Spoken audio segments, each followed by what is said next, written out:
central El Paso County and east central Colorado until 5:45 p.m.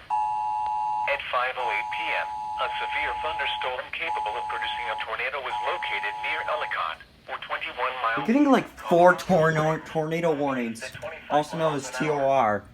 Hazard, tornado. Source, radar indicated. Oh my gosh. Impact, flying debris will be dangerous to those caught without shelter. Well, for me, I'm still under a flash flood warning. Damaged or destroyed. Damage to roofs, windows, and vehicles will occur. Tree damage is likely. This tornadic thunderstorm will remain over mainly rural areas of east central El Paso County. Take cover now. Move to a basement or an interior room on the lowest floor of a sturdy building. Avoid windows. If you are outdoors, in a mobile home, or in a vehicle, move to the closest substantial shelter and protect yourself from flying debris. Torrential rainfall is occurring with this storm and may lead to flash flooding. Do not drive your vehicle through flooded roadways.